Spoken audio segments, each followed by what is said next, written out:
Innal hamdalillah nahmaduhu wa nasta'inuhu wa nastaghfir wa na'udzu billahi min shururi anfusina wa min sayyiati a'malina.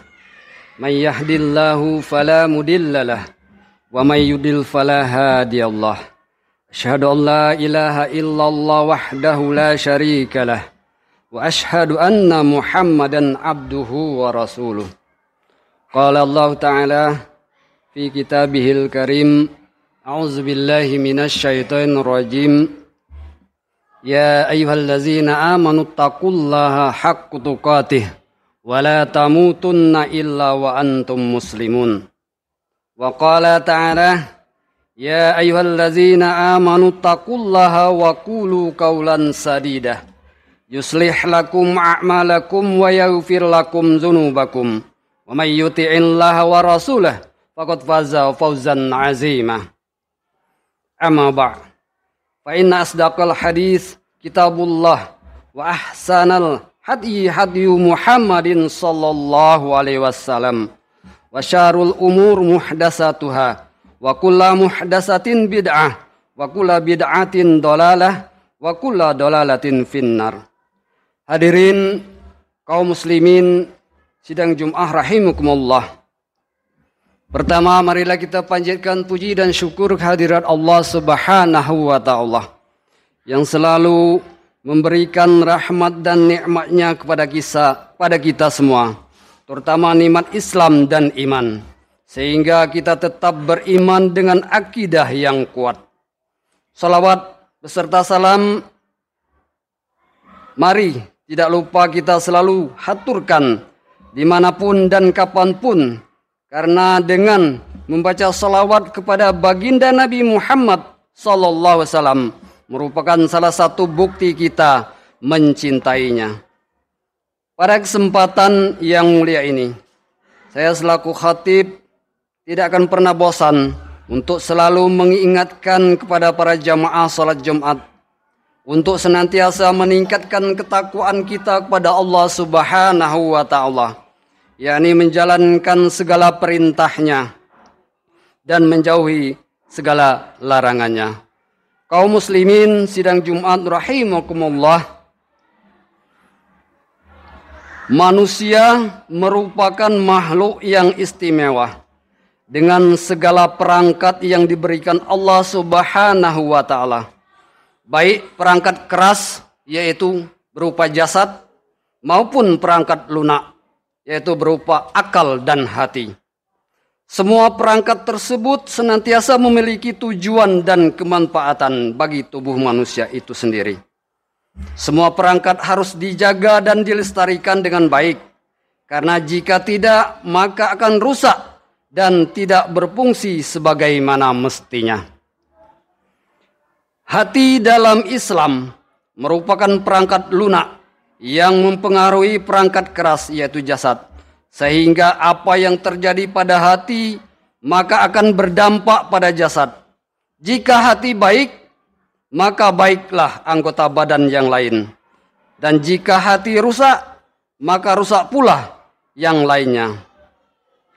Dari An-Nu'man bin Bashir radhiyallahu an yang diriwayatkan oleh Imam Bukhari dan Muslim, Nabi Muhammad sallallahu alaihi wasallam, al-awainna fil jasadi mudghatan iza salahat salahal jasadu kulluhu wa iza fasadat fasadal jasadu kulluhu al-awahiyal qalbu. Yang berarti ingatlah bahwa di dalam jasad itu ada segumpal daging. Jika ia baik, maka baik pula seluruh jasad. Jika ia rusak, maka rusak pula seluruh jasad. Ketahuilah bahwa ia adalah hati. Hadis riwayat Bukhari dan Muslim, nomor 52 dan nomor 1599. Hati yang baik merupakan hati yang selalu takut kepada Allah Subhanahu wa Ta'ala dan selalu mengharapkan rahmatnya. Jika hati manusia rusak karena tidak ada rasa takut kepada Allah dan tidak ada khawatir akan siksanya, maka seluruh badan akan ikut rusak, yakni gampang melakukan kemaksiatan. Oleh karena itu, kita sebagai umat muslim diperintahkan untuk selalu meminta kepada Allah agar dikaruniakan hati yang baik, sebagaimana yang dicontohkan oleh Rasulullah SAW ketika meminta kepada Allah Subhanahu wa Ta'ala dalam doanya agar memiliki hati yang baik dan terus dijaga dalam kebaikan. Doanya yaitu berisi, ya mukallibul qulub, sabbis qalbi ala dinik. Wahai zat yang maha membolak-balikkan hati, teguhkanlah hatiku di atas agamamu. Hadirin kaum muslimin sidang Jumat rahimakumullah, sehebat-hebatnya dan sekuat-kuatnya hati untuk selalu istiqomah, pasti ada rintangannya. Karena kita sebagai umat Nabi Muhammad tidaklah maksum sebagaimana para nabi dan rasul. Sehingga kita sepanjang hidupnya pasti banyak melakukan kemaksiatan. Salah satu penyebabnya karena kelalaian hati kita terhadap Allah Subhanahu wa Ta'ala. Dalam kitab Nasaihul Ibad karya Syekh Imam Nawawi Al-Bantani, Syekh Hasan Al-Basri berkata, sesungguhnya rusaknya hati itu disebabkan 6 hal. Yang pertama, sengaja berbuat dosa dengan harapan kelak taubatnya diterima. Pernyataan tersebut berarti sama saja meremehkan dosa. Dan ketika kita meremehkan dosa, meskipun dosa yang ringan, maka dosa tersebut menjadi besar di sisi Allah Subhanahu wa Ta'ala. Rasulullah SAW bersabda dalam hadis yang diriwayatkan oleh Imam Al-Bukhari, an Anas radhiyallahu an qala innakum lata'maluna a'mala hiya adaku fi a'yunikum minasyair in kunna na'udduha ala ahdin nabi sallallahu alaihi wasallam al-muwabiqan. Dari Anas radhiyallahu an, ia berkata, sesungguhnya kalian melakukan sesuatu amalan dan menyangka bahwa itu lebih tipis dari rambut. Namun kami menganggapnya di masa Nabi SAW sebagai sesuatu yang membinasakan. Hadis riwayat Bukhari. Maka dari itu, apa yang kita anggap kecil bisa jadi besar di mata Allah. Meski diperumpamakan dosa itu lebih tipis dari rambut. Karena dosa kecil juga diremehkan, maka lama-lama juga menumpuk menjadi besar. Sebagaimana yang dikatakan oleh Ibnu Battal, sesuatu dosa yang dianggap remeh bisa menjadi dosa besar, ditambah lagi jika terus-menerus melakukannya. Hadirin kaum muslimin sidang Jumat rahimakumullah. Adapun yang kedua, mempelajari ilmu namun tidak mau mengamalkannya. Mencari ilmu merupakan kewajiban bagi setiap mukmin laki-laki dan perempuan. Sebagaimana yang disabdakan oleh Nabi Muhammad SAW yang diriwayatkan oleh Ibnu Majah dari sahabat Anas bin Malik. Talabul ilm faridatun ala kulli muslim. Menuntut ilmu itu wajib atas setiap muslim. Hadis riwayat Ibnu Majah. Akan tetapi yang menjadi permasalahan adalah banyak umat muslim sudah menuntut ilmu namun tidak mau mengamalkannya, sehingga ilmu tersebut hanya sekedar teori bukan praktek. Padahal ilmu yang tidak diamalkan bagaikan pohon tidak berbuah, sebagaimana yang diucapkan oleh pepatah Arab, barang siapa yang mencari ilmu agama untuk diamalkan, maka Allah akan terus memberi taufik padanya. Sedangkan barang siapa yang mencari ilmu bukan untuk diamalkan, maka ilmu itu hanya sebagai kebanggaan atau kesombongan. Dalam perkataan lain, Malik bin Dinar juga berkata, jika seorang hamba mempelajari suatu ilmu dengan tujuan untuk diamalkan, maka ilmu itu akan membuatnya semakin merunduk.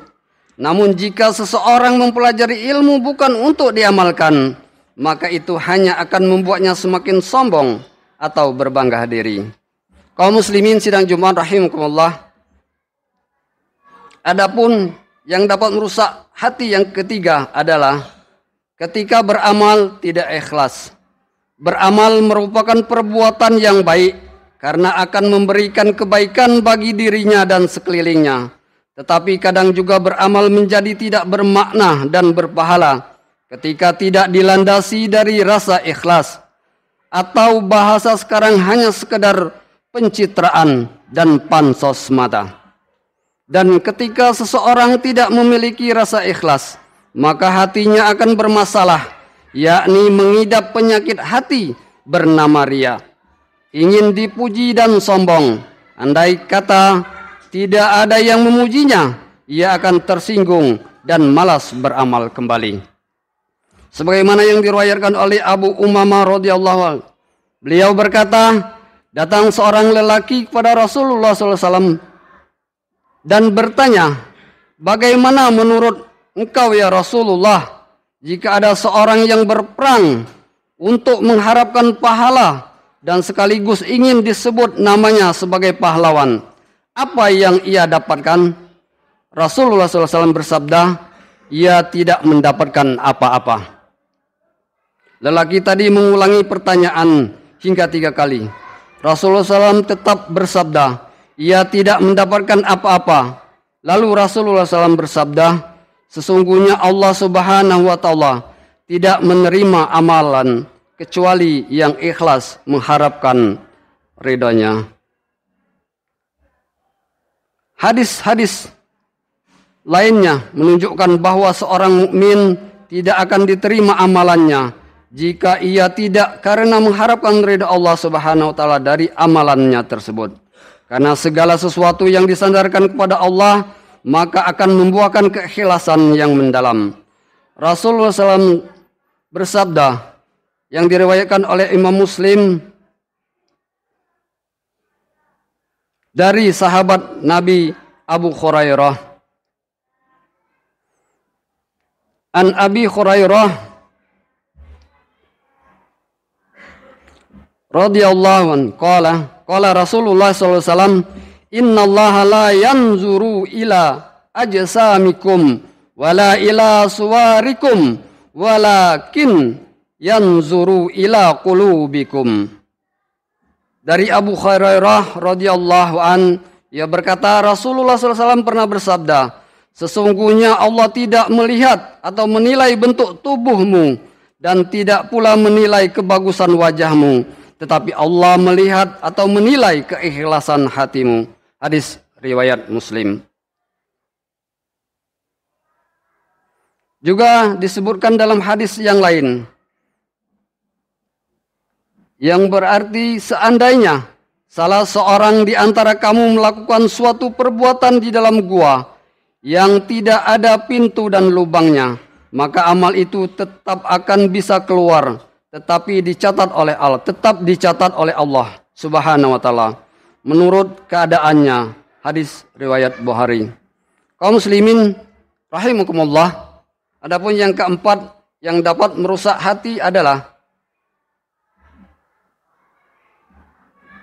memakan rezeki Allah namun tidak mensyukurinya. Rezeki merupakan karunia Allah Subhanahu wa Ta'ala yang diberikan kepada hamba-hambanya. Jadi sudah sepantasnya kita semua untuk selalu mensyukuri dari setiap apapun yang diberikan kepada kita.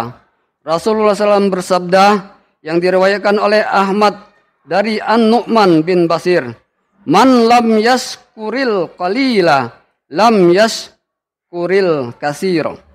Barang siapa tidak mensyukuri yang sedikit, maka ia tidak akan mampu mensyukuri sesuatu yang banyak. Hadis riwayat Ahmad. Hadis ini benar sekali. Bagaimana mungkin seseorang dapat mensyukuri rezeki yang banyak jika rezeki yang sedikit saja tidak mampu disyukuri? Hal ini juga dikuatkan di dalam Al-Quran. Surat Al-Baqarah ayat 172. A'udzubillahi minasyaitonirrajim. Ya ayyuhallazina amanu kulu min thayyibati ma razaqnakum washkurullahi in kuntum iyyahu ta'budun. Hai orang-orang yang beriman, makanlah di antara rezeki yang baik-baik yang kami berikan kepadamu, dan bersyukurlah kepada Allah jika benar-benar kamu kepadanya kamu menyembah. Al-Baqarah ayat 172. Akan tetapi jika kita yang telah diberikan nikmat oleh Allah Subhanahu wa taala melupakan nikmatnya dan enggan bersyukur, maka Allah akan memberinya azab yang berat. Sebagaimana disebutkan di dalam Quran surat Ibrahim ayat 7. Wa iz ta'azzana rabbukum la in syakartum la azidannakum wa la in kafartum inna azabi lasyadid. Dan ingatlah ketika Tuhanmu memaklumkan, sesungguhnya jika kamu bersyukur, niscaya aku akan menambah nikmat kepadamu. Tetapi jika kamu mengingkari nikmatku, maka pasti azabku sangat berat. Quran surah Ibrahim ayat 7. Kaum muslimin sidang Jumat rahimakumullah. Yang kelima yang dapat merusak hati adalah tidak redha atau tidak puas dengan pemberian Allah Subhanahu wa taala. Redha dengan pemberian Allah merupakan sifat qanaah yang akan membuat hati seseorang merasa cukup dan merasa puas dengan rezeki yang ia miliki. Ia juga tidak akan menuntut lebih terhadap apa yang sudah ada di tangannya. Karena bagi mereka harta dan segala yang diberikan Allah merupakan titipan semata. Diriwayatkan oleh Tabrani bahwa Rasulullah SAW bersabda, Al-qana'atu kanzula yabni. Qanaah merupakan kekayaan yang tidak pernah musnah. Hadis tersebut di atas menunjukkan sifat qanaah menjadi salah satu modal untuk menggapai kehidupan yang lebih lapang, nyaman dan tentram. Sebaliknya sifat tamak menjadi ladang kerugian dan juga kehinaan bagi manusia. Sebagaimana yang tertulis dalam kitab An-Nahya fi Qarib Al-Hadis Azza'an qana'ah wa zalla man tama'ah. Sungguh mulia orang yang qana'ah dan sungguh hina orang yang tamak. Kaum muslimin sidang Jumat rahimakumullah, yang terakhir atau yang keenam yang dapat merusak hati seseorang adalah yakni mengubur jenazah namun enggan mengambil pelajaran dari kematian mereka. Kematian adalah takdir seluruh makhluk manusia ataupun jin, hewan ataupun makhluk-makhluk lain, baik lelaki ataupun perempuan, tua ataupun muda, baik orang sehat ataupun orang sakit.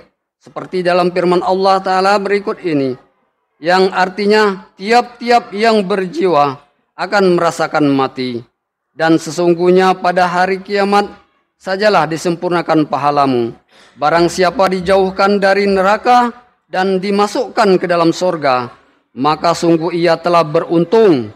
Kehidupan dunia itu tidak lain hanyalah kesenangan yang memperdayakan. Quran surat Ali Imran ayat 185. Sebaik-baik manusia merupakan yang dapat mengambil hikmah dari peristiwa kematian. Karena kematian bukan hanya sekedar takdir, melainkan hikmah dan nasihat dari Tuhan untuk yang masih hidup. Karena dengan kematian manusia tidak terlalu bernafsu untuk mengejar kenikmatan dunia. Sebagaimana disebutkan dalam sebuah hadis,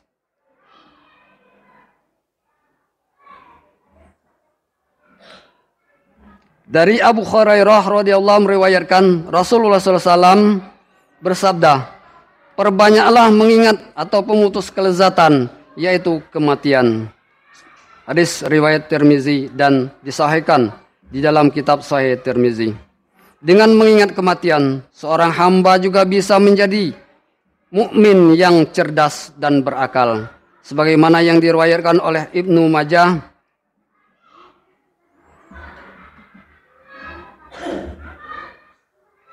yang artinya Abdullah bin Umar ia bercerita, Aku pernah bersama Rasulullah SAW. Lalu datang seorang lelaki dari kaum Ansor mengucapkan salam kepada Nabi Muhammad SAW. Lalu ia bertanya, "Wahai Rasulullah, orang beriman manakah yang paling terbaik?" Beliau menjawab, "Yang paling baik akhlaknya." Orang ini bertanya lagi kepada Rasulullah, "Lalu orang beriman manakah yang paling berakal ya Rasulullah? Atau yang cerdas?" Rasulullah menjawab, "Yang paling banyak mengingat kematian dan paling baik persiapannya setelah kematian. Merekalah yang berakal." Kaum muslimin sidang Jumat rahimakumullah. Mungkin ini saja khutbah singkat dari saya. Mudah-mudahan bisa menjadikan kita sebagai hamba yang selalu mengambil pelajaran dari setiap hal positif. Sehingga hati kita akan selalu menjadi bersih dan suci.